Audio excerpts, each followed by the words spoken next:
ذاکر ملک صاحب کا میں نام لیا ہے میں نے، ڈاکٹر مشتاق صاحب بہت بڑے اردو کے شیدائی اور اردو کا کے لیے کے تحفظ، اردو کی بقا کے لیے انہوں نے بہت کام کیا ہے. تو میں یہ عرض کر رہا تھا کہ شروعات میں اس طرح سے کرنا چاہوں گا ان کلمات کے ساتھ، اور دعائیہ کلمات ہیں کہ ہمیں شکر کرنا چاہیے اس ذات گرامی کا. آفتاب علمتاب کے چہرے پہ طلائی کرنوں کا صحرا ہو یا چاند کی نقرئی پیشانی کا جھومر،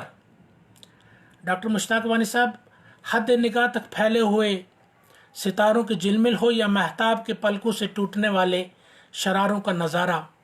باد نو بہار کے حیات آفریں جھونکے ہوں یا گھلے نکت بار کی تربیزی منوہر ہو یا دھلے دھلے افق کی دل نوازی، یہ سب اس کی قدرت کاملہ کے مظہر ہیں اور اسی کی حکم سے یہ نظام کائنات چل رہا ہے. پونچھ کے حوالے سے میں بات کرتے ہوئے یہ فخر محسوس کرتا ہوں کہ پونچھ رشیوں، منیوں، صوفیوں، سنتوں، ویروں، ویراگیوں نیز تیاگیوں تپسیوں کی دھرتی ہے. یہ جس طرح ہم ہندوستان کے بارے میں یہ کہہ سکتے ہیں کہ ہندوستان چشتی کی ارض پاک ہے، یہ نانک کی نگری ہے،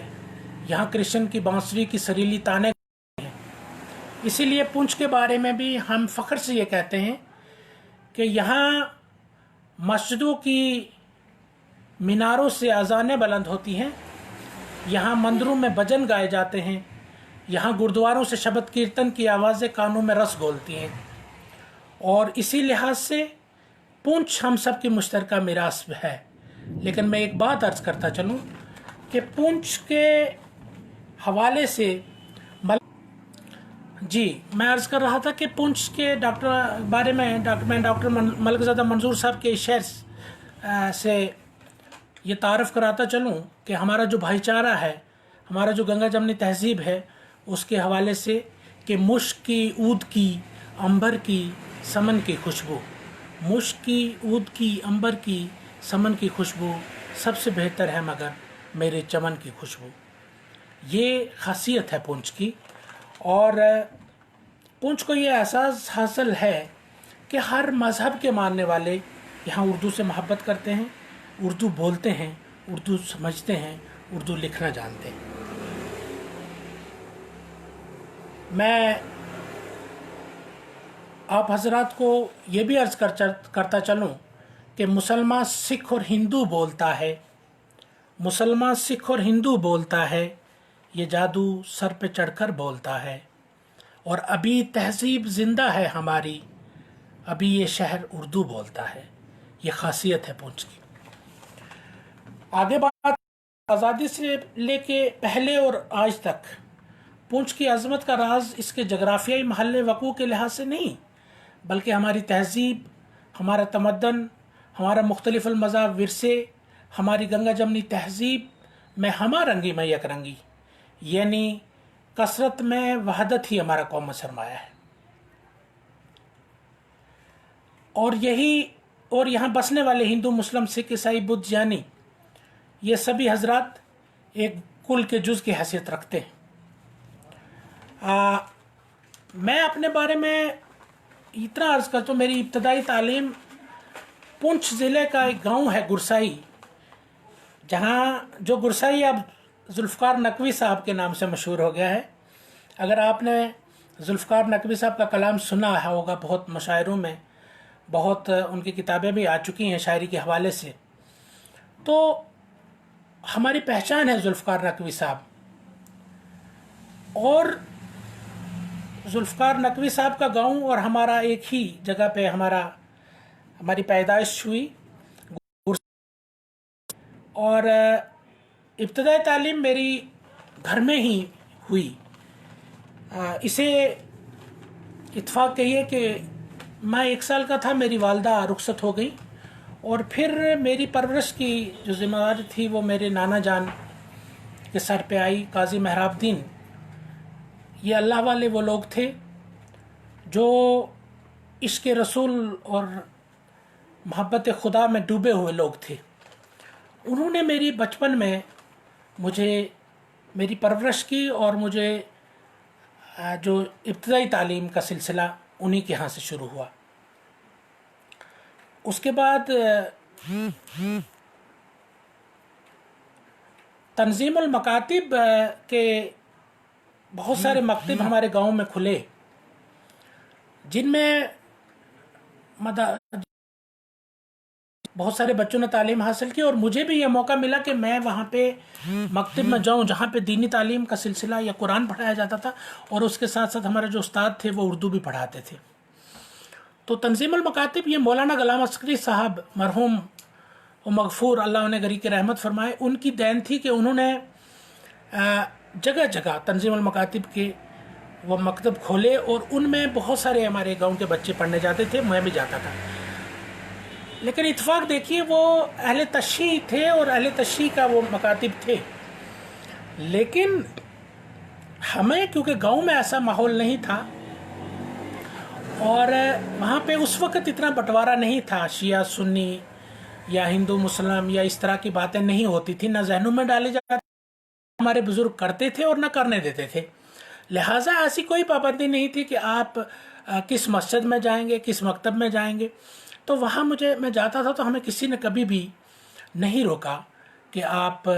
وہاں نہیں جائیں. تو تنظیم المکاتب کے جو مکتب تھے وہاں پہ مکتب میں تعلیم حاصل کی، تو اردو بھی ان نے سکھایا،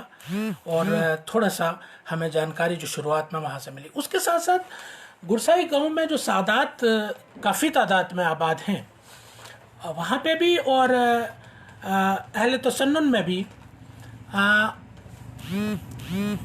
امام حسین کے حوالے سے یا محرم کے حوالے سے بہت ساری مجالس کا اہتمام ہوتا تھا، ساربل ہوتا رہتا اور محرم میں خصوص پہ ہوتا تھا. تو ان مجالس میں ہم جاتے رہتے تھے. آج کا زمانہ نہیں تھا، آج تبدیلی آئی ہے، آج ماحول بدل گیا ہے، آج نفرتیں ہیں، آج قدورتیں ہیں،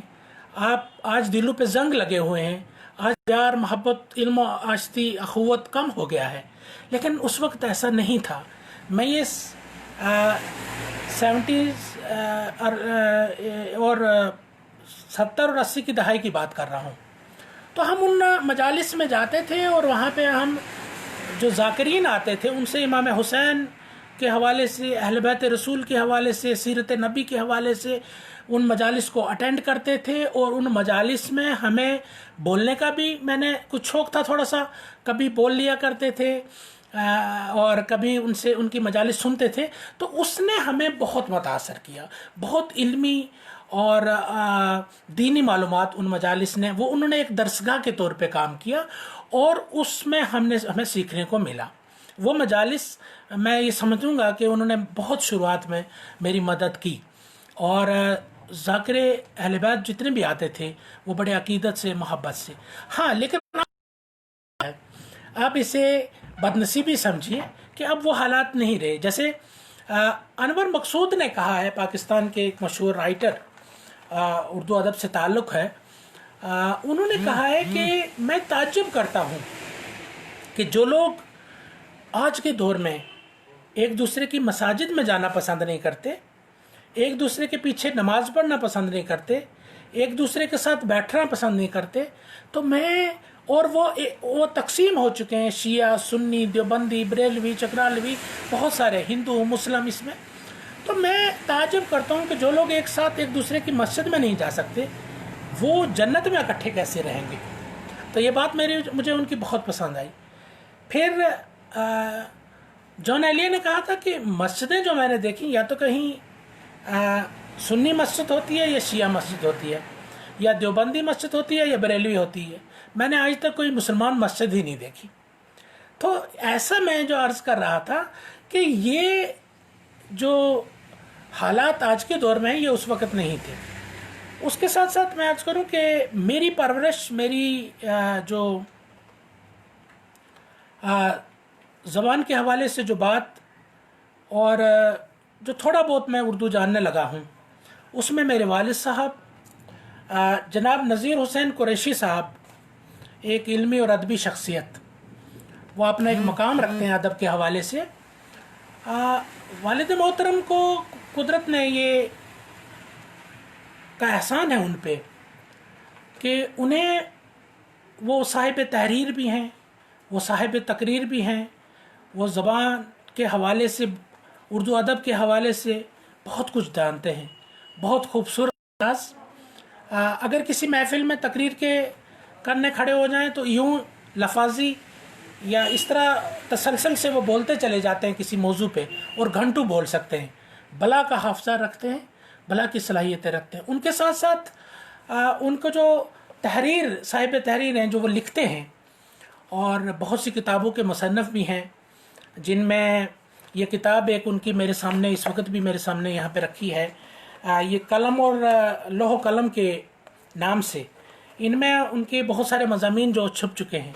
پھر ایک کتاب جو والد صاحب کی، جب وہ حج بیت اللہ پہ تشریف لے گئے تو کیا احساسات تھے، کیا انہوں نے کیسے جذبات ان کے رہے جب انہوں نے روضہ رسول پہ حاضری دی، اور پھر خانہ کعبہ کے روبرو جب ہوئے، خانہ خدا کے سامنے، اپنی زندگی کی تمام کوتاہیوں کو، تمام لغزشوں کو کس طرح سے انہوں نے بیان کیا ہے، اور وہ ایک لرزہ طاری کرنے والی تحریریں ہیں ان کی، سفر سعید کے نام سے انہوں نے لکھا، اور وہ کتاب بھی شائع ہو گئی۔ پھر انہوں نے ایک سونہ عمری جو ہمارے دادا مرحوم کے نام سے، ہمارے خاندانی پس منظر ہمارے جو تھا، ہم کہاں سے ہمارا خاندان آیا، کس طرح سے علمی اور ادبی خدمات یا دینی خدمات جو انجام دیتا رہا، تو اس کے حوالے سے ایک کتاب ان کی آئی تھی روح الامین کے نام سے۔ تو مجھے یاد ہے بچپن میں نے جب والد صاحب وہ لکھ رہے تھے تو میں نے ان سے پوچھا کہ یہ روح الامین آپ نے نام کیوں رکھا؟ تو انہوں نے مجھے کہا کہ بیٹا، روح الامین حضرت جبریل کا لقب ہے۔ یہ مجھے آج تک ان کی، وہ بعد میں تو خیر پتہ چلا۔ بہت سے لوگ جڑ چکے ہیں، میں شکر گزار ہوں مشتاق وانی صاحب کا، اس کے بعد محمد شاہد پٹھان صاحب کا، پرتما سناسی جی کا، بہت شکریہ آپ میرے ساتھ جڑ رہے ہیں۔ تو میں یہ عرض کر رہا تھا کہ والد صاحب بیک وقت نقاد، نثر نگار، کالم نویس، بہت ساری کتابوں کے مصنف، اور اس کے ساتھ ساتھ بلا کے مقرر خوبصورت انداز بات کرنے کا۔ جوش کے بارے میں یہ کہا جاتا تھا کہ جوش جب شاعری کرتے تھے تو الفاظ ہاتھ جوڑے ان کے آگے کھڑے رہتے تھے کہ ایسے اترتے تھے، ان کے الہام جیسے لفاظی کا ہوتا ہے اردو ادب کے حوالے سے بات کی جائے، تو جوش کو یہ قدرت نے یہ صلاحیت دی تھی، تو وہ لفظوں کو برتنے کا کرینہ میں وہ دیکھتا ہوں۔ اور جب نثر والد صاحب کی میں دیکھتا تھا، جناب نذیر حسین قریشی صاحب کی، والد محترم کی، تو میں کبھی کبھی سوچتا ہوں کہ کیا یہ مولانا ابوالکلام آزاد کی غبار خاطر کی طرح کی تحریر ہے یا کچھ ہو رہا ہے، لیکن بالکل منفرد انداز، بات کہنے کا صحیح ڈھنگ اور پرکھنے کا، لفظوں کا استعمال اور شعروں کا انتخاب اور ان کو صحیح موقع پہ انداز بیان کر دینا۔ راحیل پٹھان صاحب جڑے ہیں، بہت شکریہ راحیل صاحب آپ کا بھی۔ تو میں بس عرض کر رہا تھا کہ یہ خدا کی طرف سے عطا کردہ ایک انہیں جو ملا ہے اللہ کی طرف سے، ان کا میں پروردگار کا تہ دل سے، میں پروردگار کا شکر وہ ہے، اس کا جتنا بھی ہم شکر کا ادا کریں بہت کم ہے۔ آج والد صاحب کی عمر اب وہ 85 سال کے ہو چکے ہیں، ابھی بھی ادب کی خدمت کر رہے ہیں، اور اس کے ساتھ ساتھ والد محترم کا حافظہ اتنا ہے کہ اس وقت بھی بہت سارے پروگراموں میں وہ شرکت کرتے ہیں، وہاں حاضری دیتے ہیں۔ بینائی کا کمزور ہو چکی ہے، اب دکھائی اتنا نہیں دیتا، لیکن پروردگار نے روح کی بصیرت اور دل و دماغ کو تازہ رکھا ہے، تو اسی روشنی کو لے کے، علم کی روشنی کو لے کے وہ ابھی بھی موتی بکھیر رہے ہیں، اور بہت ساری محفلوں میں ابھی بھی حاضری دیتے ہیں، وہاں اپنی شمولیت کو یقینی بناتے ہیں اور ادب کے حوالے سے گفتگو کرتے ہیں۔ ہم اس کے ساتھ ساتھ میں یہ عرض کرتا چلوں کہ 10+2 میرا انٹرمیڈیٹ میں نے سن کوٹ بوائز ہائر سیکنڈری سے کی۔ میں بایو کا طالب علم رہا ہوں۔ ذوالفقار نقوی صاحب نے جو شروع میں تھوڑی سی بایولوجی مجھے گرسائی اسکول میں پڑھائی تھی، تو اسی کا نتیجہ تھا کہ انہوں نے، کیونکہ اس وقت وہ بھی شاعری نہیں کرتے تھے اور آج بہت بڑے شاعر ہیں اردو کے، تو انہوں نے مجھے اس کہا کہ ہاں آپ تھوڑا سا کر سکتے ہو تو آپ، اور مجھے یہ شوق ہے مجھے ڈاکٹر بننا ہے، اور اسی ڈاکٹری کی لت نے مجھے کافی پریشان بھی کیا. میں انٹرمیڈیٹ میں نے +2 جو ہے وہ میں نے بایولوجی سے کیا. پھر MBBS کا میں نے ٹیسٹ دیا تو اس میں میری جو سلیکشن نہیں ہو پائی، کیونکہ ہمارے سماج میں کچھ برائیاں جنم لیتی ہیں. مجھ میں بھی کمیاں رہی ہوں گی، لیکن اس وقت کچھ آفر دیا گیا مجھے. بڑی سچی باتیں میں آپ سے کرنا چاہوں گا کیونکہ یہ گفتگو ہو رہی ہے، تو کہ آپ جناب کچھ اگر ہمیں دے دیں، کچھ حصہ دیں تو ہم آپ کی سلیکشن کر دیں گے، جو ہمارے لیے ممکن نہیں تھا. میرے والد ایک استاد تھے، مدرس تھے، ایجوکیشن تعلیم سے ان کا تعلق تھا، تو محکمہ تعلیم سے، تو اتنا ہمارے پاس وسائل نہیں تھے. پھر میں نے علی گڑھ کا رخ کیا، اور وہ جو تھا دور، وہ میری زندگی کا بڑا حسین دور تھا. علی گڑھ مسلم یونیورسٹی میں پہنچنا بذات خود ایک منزل پانا ہے. وہاں بھی جا کے میں نے کوشش کی کہ میں MBBS میں کہیں میرا داخلہ ہو. ایسا نہیں ہو سکا، لیکن پروردگار کی طرف سے یہی تھا منشاء خداوندی کہ مجھے یہ قدرت نے موقع دیا کہ میں BUMS میں میرا داخلہ ہو گیا، بیچلر آف یونانی میڈیسن اور سرجری، اور اس طرح سے میں علی گڑھ مسلم یونیورسٹی پہنچ گیا. علی گڑھ مسلم یونیورسٹی کے حوالے سے میں یہ عرض کرتا چلوں کہ علی گڑھ مسلم یونیورسٹی میں داخلہ بذات خود ایک منزل کو پانے کے برابر ہے. علی گڑھ گہوارہ ہے، علی گڑھ میں تہذیب و تمدن پرورش پاتے ہیں، علی گڑھ میں آپ کو بہت کچھ سیکھنے کو ملتا ہے. علی گڑھ آپ کو نکھار کر، سنوار کر اور پھر واپس سماج میں بھیجتا ہے. بہت سے ایسی نامور ہستیاں ہوئی ہیں جنہوں نے علی گڑھ مسلم یونیورسٹی سے فیض پایا. سر سید علیہ رحمہ کا چمن اور اتنا گلزار چمن ہے جو 1897 کے غدر کے بعد جس کی داغ بیگ ڈالی گئی، اور سر سید نے محسوس کر لیا تھا کہ جو نگفتہ بے حالت، جو تذلیل اور غلامی کی امی گہرائیوں میں مسلمان جکڑے ہوئے تھے. اور پھر سر سید علیہ رحمہ نے خود ایک جگہ اس کا ذکر بھی کیا، اور ذکر اس طرح سے کیا کہ 1897 کے غدر کے بعد آسمان سے کوئی ایسی مصیبت نہیں اتری تھی جس نے مسلمانوں کے گھروں کا رخ نہ کیا ہو. یعنی کوئی بھی ایسی مصیبت نہیں تھی. اسی طور پہ کٹ چکے تھے مسلمان، حکومت کی نظر میں جرائم پیشہ ثابت ہو چکے تھے. مسلمان اقتصادی طور پہ بہت کمزور ہو چکے تھے. مسلمانوں میں تعلیم کا رواج نہ کے برابر تھا. مسلمان اپنے آپ کو بالکل الگ تھلگ محسوس کر رہے. تو سر سید علیہ رحمہ نے ان تمام چیزوں کو مد نظر رکھتے ہوئے ایک مدرسے کا بنیاد ڈالی، جو آگے چل کے کالج بنا، اور پھر وہ یونیورسٹی کی شکل میں 1920 میں یونیورسٹی بن گیا. اور آج تک اس کی پوری دنیا میں سر سید کے چمن سے نکلے ہوئے اور وہاں کے فرزندان اپنا جو ہے وہ خدمات انجام دے رہے ہیں، سماج میں بہت اچھا کام کر رہے ہیں اور خدمت کر رہے ہیں. علی گڑھ میں کیونکہ علم و ادب کا گہوارہ ہے، وہاں کو بہت سے دوستوں کو سے اسکالر سے، بہت سے شاعروں سے، بہت سے نقادوں سے ملنے کا موقع ملا. سب کا نام تو نہیں لے سکتا. ہاں، طالب علم کے زمانے میں بھی ایسے بہت سے لوگ تھے جن سے اردو سیکھنا، اردو بولنا اور اردو کے بارے میں اور رغبت مجھے محسوس ہوئی، حاصل ہوئی ان میں. اور پھر اردو ڈپارٹمنٹ سے میرا تعلق تو نہیں تھا، لیکن ہاں کچھ دوست ایسے تھے، ظہیر احمد کیفی کشمیر ایڈمنسٹریٹو سروسز میں کام کر رہے ہیں، امتیاز نسیم ہاشمی صاحب، ذوالفقار نقوی صاحب ان دنوں میں علی گڑھ میں انگریزی. تو یہ سبھی لوگوں سے جب محفل بیٹھتی تھی، یا فاروق مغل پرواز صاحب مرحوم و مغفور، اللہ نگری کے رحمت کرے، بلا کا حافظہ تھا ان کا، تو یہ سب ہم شام میں جب بیٹھتے تھے تو اردو کے حوالے سے بات ہوتی تھی. ڈاکٹر لطیف کاظمی صاحب وہاں پہ اردو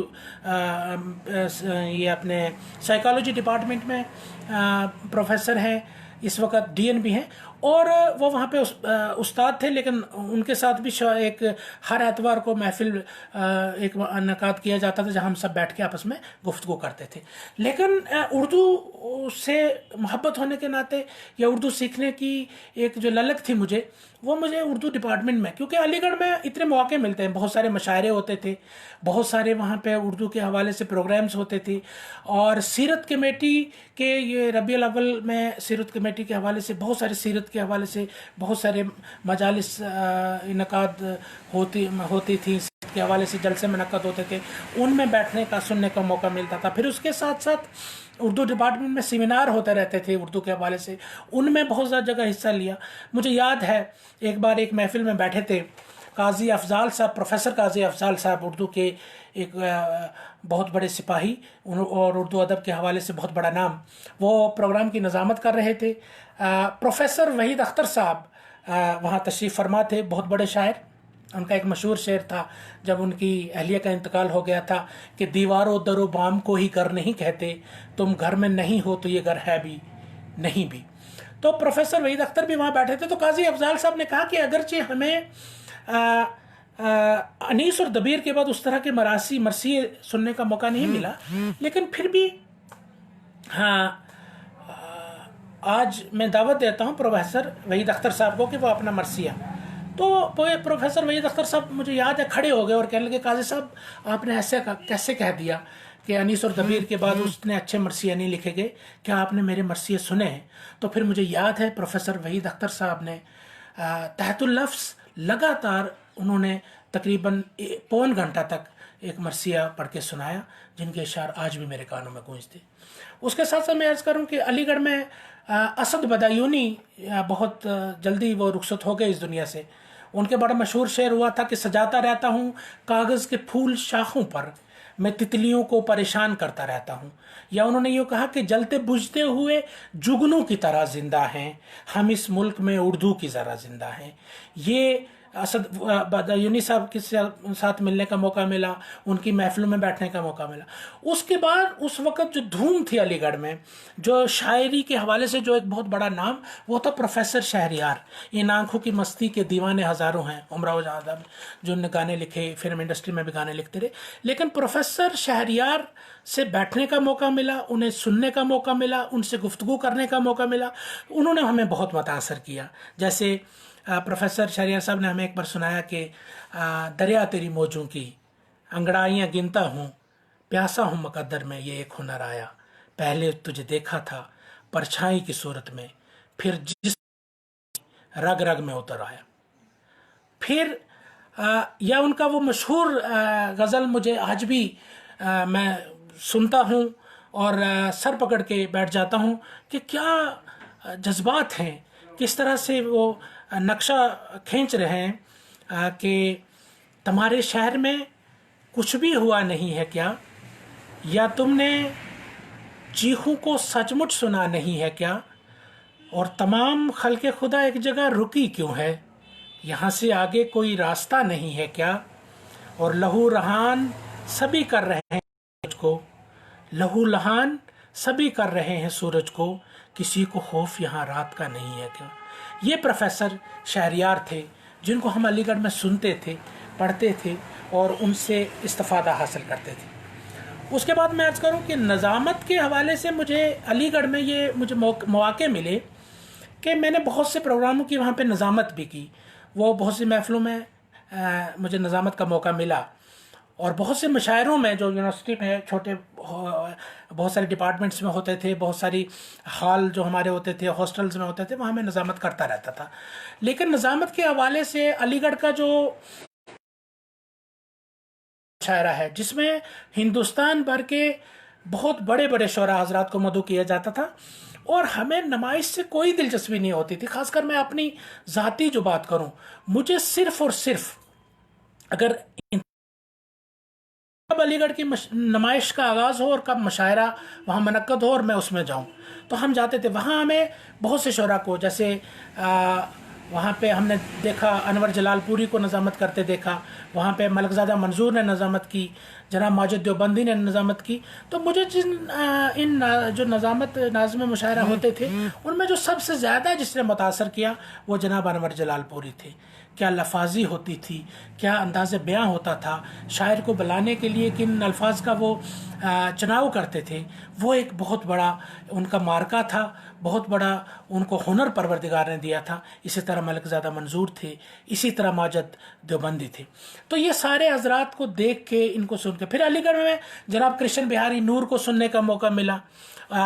کرشن بہاری نور نے ایک بار وہاں پہ سنایا تھا، مجھے آج بھی میرے حافظے میں محفوظ ہے کہ آئینے میں یوں تو اپنے آپ کو اکثر چھوا، بات تیرے یوں لگا جیسے کوئی پتھر چھوا، اور کم سے کم اتنا رہا ہے تیرے غم کا احترام، مسکراہٹ نے لبوں کو فاصلہ رکھ کر چھڑا، مسکراہٹ نے لبوں کو فاصلہ رکھ کر چھوا، اور جیسے ساکت جھیل میں کنکر کے گر جانے سے ہو، وہ بکھر کر کے رہ گیا نظروں نے جو منظر چھوا. اور پھر خمار بارہ بنکی کو وہاں سنا. خمار بارہ بنکی کا وہ مجھے بہت یاد ہے کہ